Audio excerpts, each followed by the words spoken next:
Olá, estamos iniciando mais um programa do Movimento 2022, o Brasil que Queremos, entrevista, através da TV Suprem, que é o braço de comunicação da União Planetária.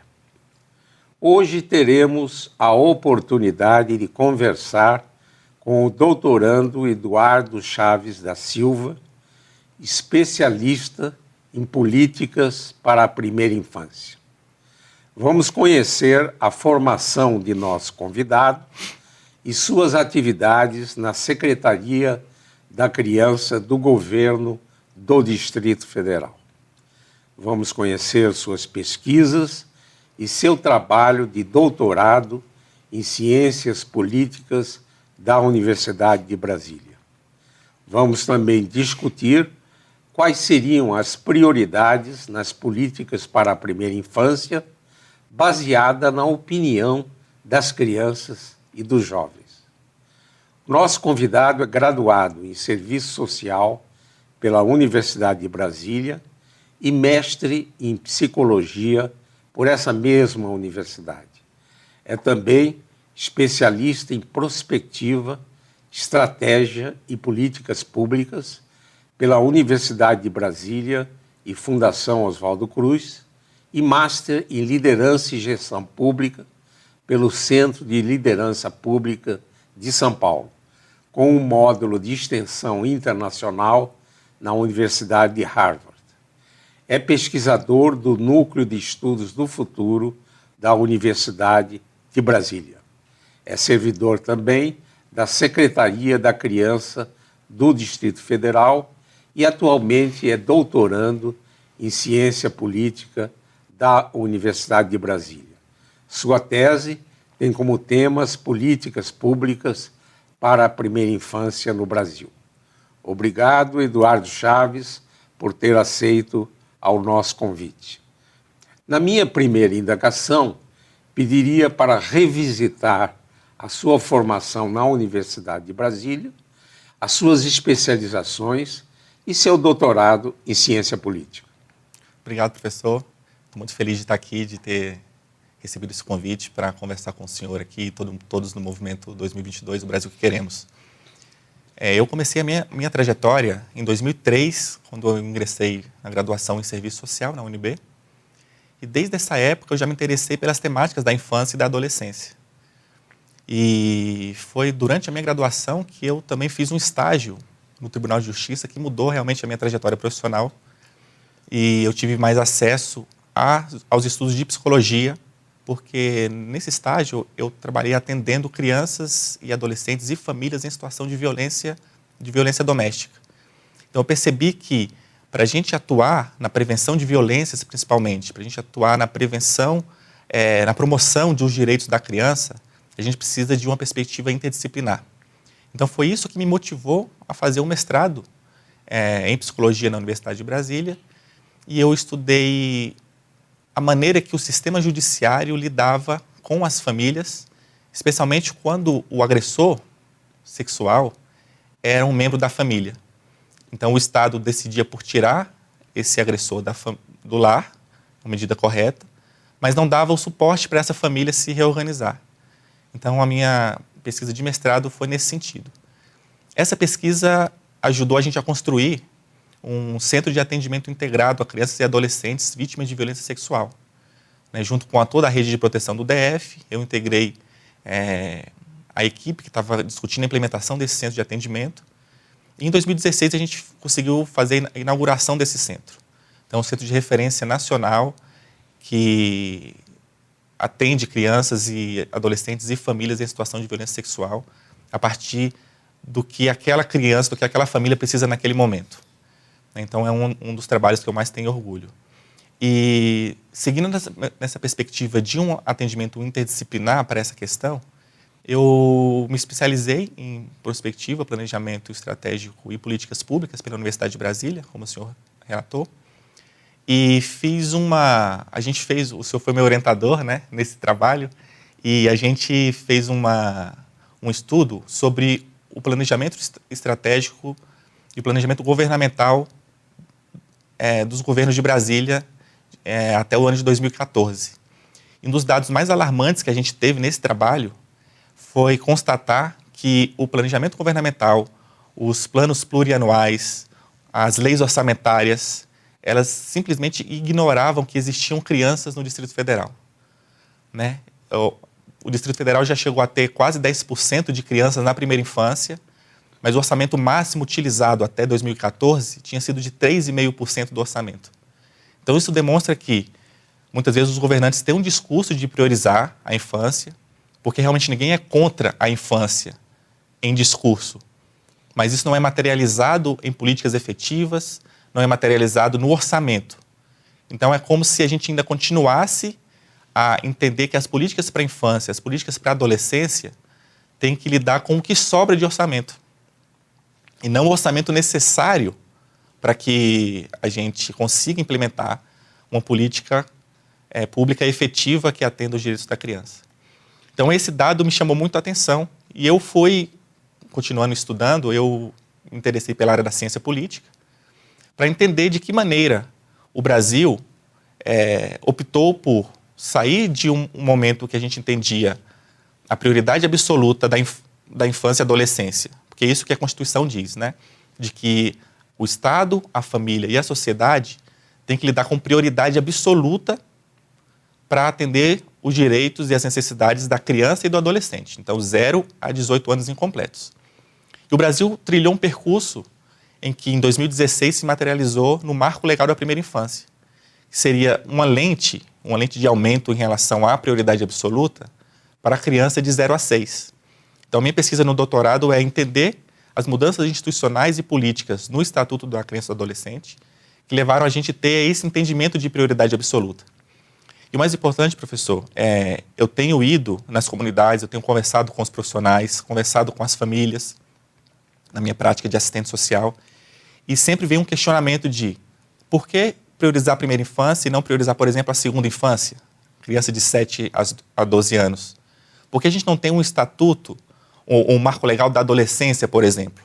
Então, a minha tese tem esse desafio, essa presunção arrojada, né, de tentar responder por que a gente não tem, por exemplo, um olhar mais específico para outras questões. Porque hoje a adolescência realmente, por exemplo, está com um descaso muito grande do poder público.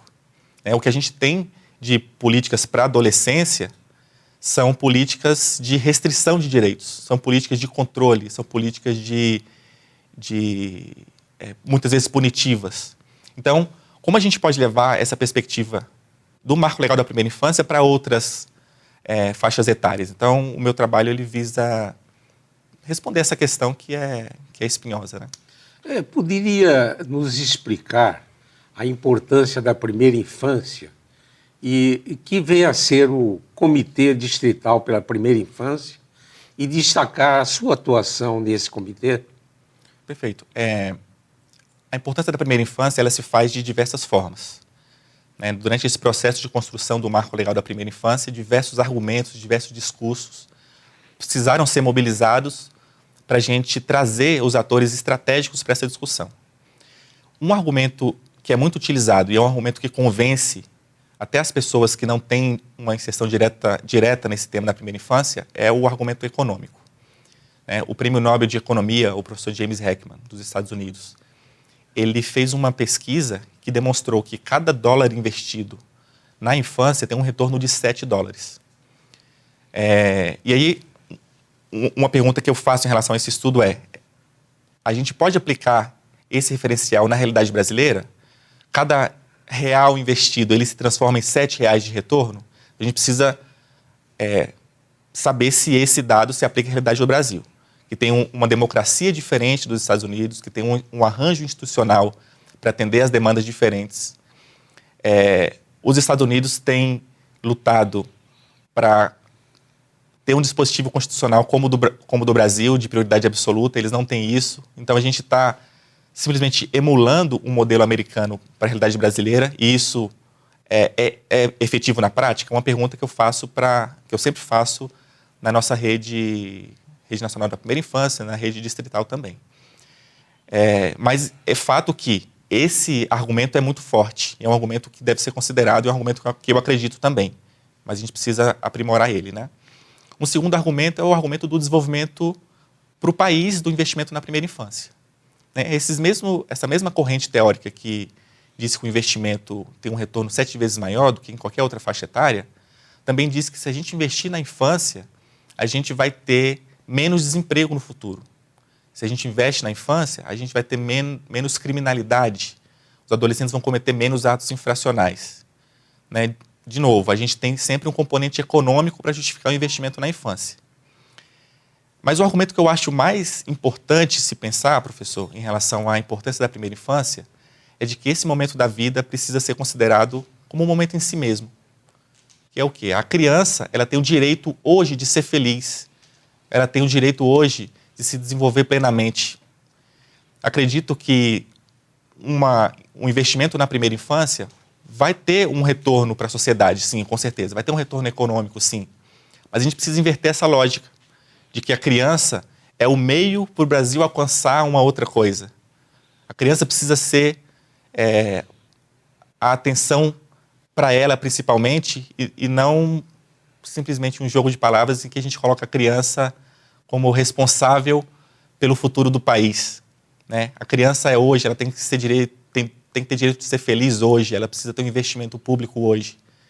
E um dado muito importante que a gente também utiliza é que a criança, na primeira infância, ela tem o dobro de chance de entrar em extrema pobreza, em condições de vulnerabilidade.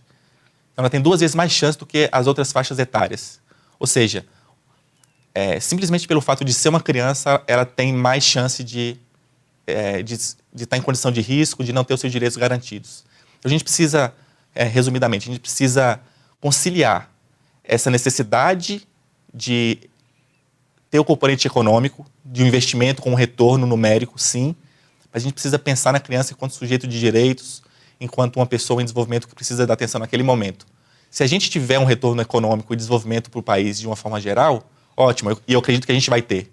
Mas o nosso olhar precisa estar na criança e não necessariamente numa perspectiva meramente econômica. Nós vamos fazer um rápido intervalo e voltaremos já com essa interessante conversa com Eduardo Chaves da Silva.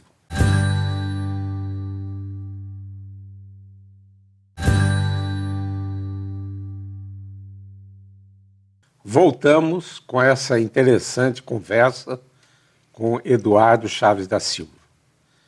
Eduardo, recentemente participou de uma audiência pública no Senado sobre políticas para a primeira infância, onde apresentou relatos de manifestações de crianças e jovens.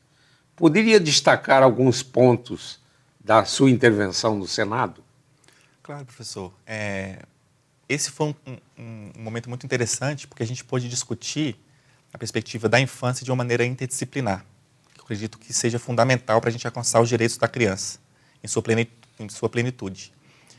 Nesse momento, a gente apresentou um trabalho que foi feito no âmbito do Comitê Distrital da Primeira Infância, né, que é uma instância da Secretaria de Políticas para a Criança, Adolescente e Juventude do Governo de Brasília, que foi responsável por elaborar o Plano Distrital da Primeira Infância, que é um plano de metas decenal que dispõe sobre 13 ações finalísticas que devem ser atendidas pelo poder público para que as crianças tenham o direito garantido.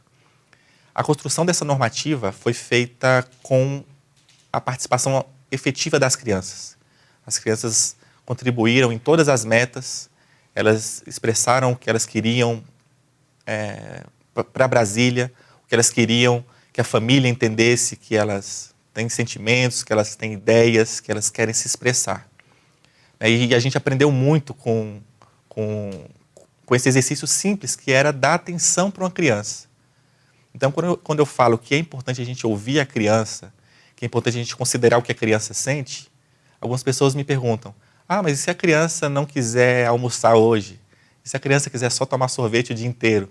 São questões práticas que a vida cotidiana da relação com as crianças demonstram ser importantes. E aí eu falo, Ouvir a criança não é fazer tudo o que ela quer. Ouvir a criança é considerar que ela é uma pessoa que tem necessidades. A gente não faz tudo o que os nossos amigos adultos, por exemplo, querem, mas a gente escuta a opinião deles. E a gente entra num processo de negociação, a gente muitas vezes cede um pouco, a gente consegue convencer com argumentos. A gente faz isso com os nossos amigos, com os nossos familiares, com os nossos colegas de trabalho. Por que a gente não vai fazer isso com a criança que tem na gente uma referência de crescimento, de construção de identidade? Então, o meu argumento é que a gente consegue ouvir as crianças simplesmente estando atentos a elas. E uma dica que eu dou para as pessoas que pensam, mas como que eu vou fazer para ouvir a criança? Como que seria isso? Um exemplo seria perguntar para a criança a opinião dela sobre temas simples. Por exemplo, qual é a sua opinião? O que você acha da gente ir para a escola hoje mais cedo, para a gente parar num parquinho? Você quer ir com a camisa amarela ou uma camisa verde? Coisas básicas. E a gente vai ver que a criança tem opinião sobre tudo. Elas estão atentas e elas dão respostas muito mais complexas do que a gente pode imaginar. E nesse processo de conversar com a criança e ouvir a criança atentamente, a gente aprende muito. Eu fico me perguntando em que momento o adulto perdeu essa sensibilidade para aprender, em que momento o adulto considera importante a opinião apenas de quem ele vê um certo nível de autoridade em relação a ele, e para uma criança é negligenciada a esse nível, de não ouvir o que ela tem a dizer. Então é muito mais estar atento à criança, entender o que ela está dizendo, como ela está se relacionando com o mundo, e a gente aprende tanto, professor. Um aprendizado que vem a partir da relação com a criança, ele é ímpar e a gente não pode perder. E esse aprendizado, ele pode ser aplicado também na construção de políticas públicas.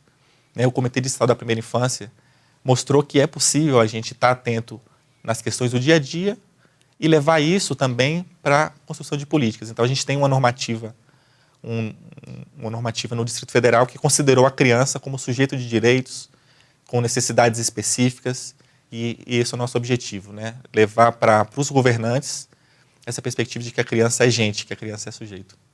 Eduardo, quais seriam as prioridades nas políticas para a primeira infância no Brasil?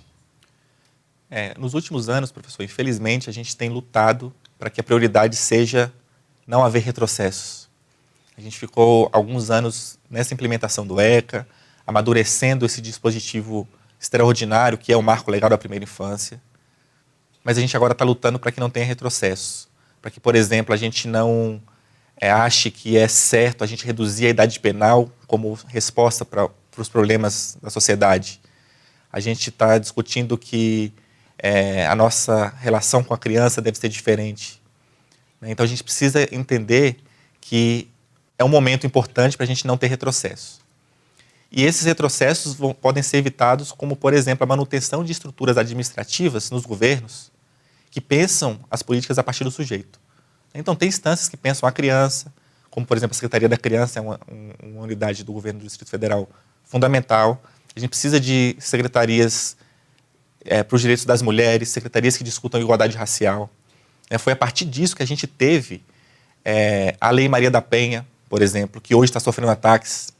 Foi por isso que a gente teve o Estatuto da Igualdade Racial, que hoje também sofre ataques. A gente teve o Estatuto do Desarmamento, que também hoje sofre ataques. Então a gente não pode perder de vista que o sujeito precisa estar central nas políticas para a infância. Mas antes de mais nada, a gente precisa reformular esse pacto nacional do que a gente quer para o Brasil. A gente quer um país que investe dinheiro em pagamento de uma dívida pública que a gente não sabe para onde vai, ou a gente quer que o Estado invista no que é importante para as famílias, o que é importante para as crianças, o que é importante para os adolescentes, para as mulheres, enfim. Então a gente precisa repactuar a nossa visão de sociedade para entender o que realmente importa para a gente. Se é, por exemplo, o pagamento da dívida, que a gente não tem ideia do que é exatamente. Eu acredito que a população, de modo geral, não sabe o que seria isso, mas dívida pública, mas isso corrói os recursos do Estado de uma forma gigante, de uma forma gritante. Então, uma sugestão que eu dou, né, que a gente consiga realmente discutir a questão da dívida pública com a seriedade que merece e fazer uma auditoria cidadã da dívida, né, como a gente tem defendido aqui no Movimento 2022 do Brasil que Queremos. Dentro dessa ótica, a doutora Maria Lúcia Fatorelli tem lutado todos os dias, todas as horas, todos os segundos, para que possamos fazer uma auditoria cidadã da dívida pública no sentido de redirecionar os nossos recursos para políticas coletivas, né, para a gente ter realmente um Brasil melhor. Eduardo, o Movimento 2022 tem como objetivo estimular os jovens para a construção de caminhos para um Brasil melhor e mais justo. Poderia, nesse final de programa, enviar uma mensagem aos jovens que nos assistem? Claro. A política, hoje em dia, ela tem motivado uma ojeriza muito grande por parte da população. Os jovens, principalmente, eles não estão mais interessados na política. Com razão, né? A gente não pode mais confiar tanto nos nossos políticos, nos nossos representantes. Mas eu quero chamar a juventude, os adolescentes, mesmo aqueles que não votam ainda, para se envolver na política. E se envolver na política não é necessariamente entrar num partido, não é ter um posicionamento, entrar nessa guerra entre direita e esquerda, nessa polarização que a gente tem visto nos últimos anos. Se interessar por política é mais simples do que parece.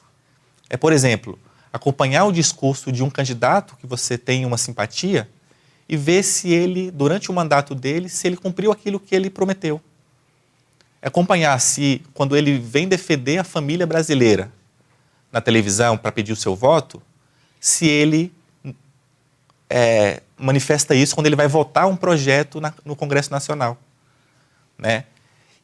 E são coisas simples. Então a gente precisa saber que a política hoje em dia ela é importante para mudar a nossa vida, né? Eu defendo que a gente não pode ficar alheio a ela, porque se a gente ficar alheio, as pessoas boas ficarem alheias, as pessoas com más intenções vão tomar conta da política e vão fazer o que elas bem entendem. Então as pessoas boas precisam ocupar mais a política, a juventude precisa ocupar mais a política. A juventude hoje, professor, que está morrendo numa guerra, ela está matando e está morrendo, né? Um adolescente, por exemplo, que hoje sai do sistema socioeducativo, sai sem perspectiva nenhuma, né? E a criança, hoje em dia, de 0 a 3 anos, não tem acesso à creche de forma que ela deveria ter. A educação infantil e o ensino fundamental tem um acesso já universalizado, quase universalizado, mas a qualidade é baixíssima. Muitas vezes a escola é apenas um lugar onde a criança fica enquanto os pais têm que trabalhar. E aí eu pergunto, a gente está agora próximo de um período eleitoral. Eu chamo os jovens para conhecer as propostas dos candidatos em relação às políticas de juventude, políticas para adolescente, política para criança. O que o candidato que está indo pedir seu voto acha das questões fundamentais para a infância, adolescência e juventude? Pergunta para esse candidato, quando ele for pedir o seu voto, o que ele fez para a infância enquanto ele teve um mandato. Ou o que ele fez até agora que justificaria ele ir ser representante do povo nas assembleias municipais ou, no caso do Distrito Federal, na Câmara Legislativa. E acompanhar. Então, hoje a população não sabe em quem que ela votou nas últimas eleições, para deputado estadual, ou distrital, ou federal.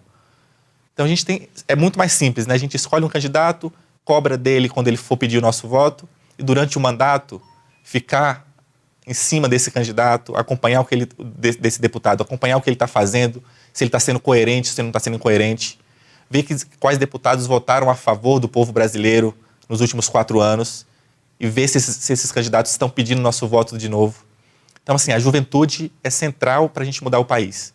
A gente precisa que os jovens, mesmo aqueles que não votam ainda, que têm menos de 16 anos, se interessem por política. A política vai fazer com que a gente tenha um país diferente e a gente alcance o país que a gente quer. Jovens que nos assistem, sigam essa mensagem do Eduardo Chaves da Silva. Eduardo, gostaria de agradecer imensamente a oportunidade dessa interessante conversa. Esse e outros programas do Movimento 2022, o Brasil que Queremos, que são veiculados pela TV Suprem, que é o canal de comunicação da União Planetária, poderão ser acessados no canal YouTube da TV Suprem. Voltaremos a nos encontrar em uma próxima oportunidade. Até lá!